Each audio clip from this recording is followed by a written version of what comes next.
Shalmaneser III was king of Assyria, and son of the previous ruler, Ashurnasirpal II. His long reign was a constant series of campaigns against the eastern tribes, the Babylonians, the nations of Mesopotamia and Syria, as well as Khizzuadna and Urartu. His armies penetrated to Lake Van and the Taurus Mountains. The Hittites of Karchemish were compelled to pay tribute, and the kingdoms of Hamath and Aram Damascus were subdued. It is in the annals of Shalmaneser III from the 850s BC that the Arabs and Chaldeans first appear in recorded history. Reign. Campaigns. In 853 BC, a coalition was formed by 11 states, mainly by Hadadezer the Aramaean king of Damascus, Eluheni king of Hamath, Ahab king of Israel, Jindibu king of the Arabs, and some other rulers who fought the Assyrian king at the Battle of Karka. The result of the battle was not decisive, and Shalmaneser III had to fight his enemies several times again in the coming years, which eventually resulted in the occupation of the Levant, Arabia and Israel, by the Assyrian Empire. Against Israel in 842 BC, Shalmaneser campaigned against Hadadezer's successor Hazael, forcing him to take refuge within the walls of his capital. While Shalmaneser was unable to capture Damascus, he devastated its territory, and Jehu of Israel, together with the Phoenician cities,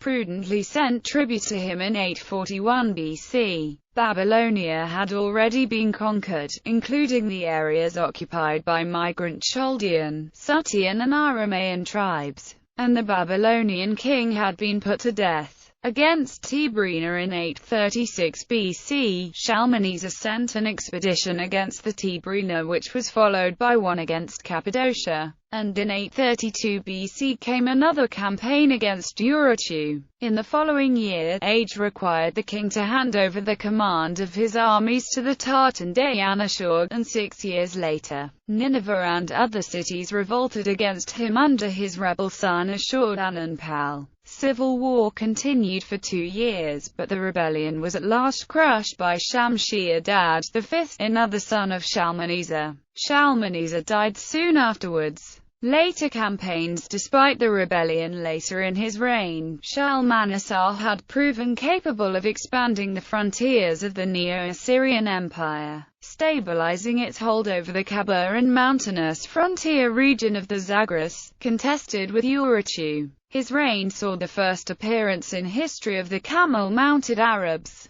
In biblical studies, his reign is significant to biblical studies because 2 of his monuments name rulers from Hebrew Bible. The Black Obelisk names Jehu son of Omri, and the Kirk monolith names King Ahab, in reference to the Battle of Karka. Construction. And the Black Obelisk. He had built a palace at Kala, and left several editions of the royal annals recording his military campaigns, the last of which is engraved on the Black Obelisk from Kala. The Black Obelisk is a significant artifact from his reign. It is a black limestone, bas-relief sculpture from Nimrud, in northern Iraq. It is the most complete Assyrian obelisk yet discovered, and is historically significant because it displays the earliest ancient depiction of an Israelite.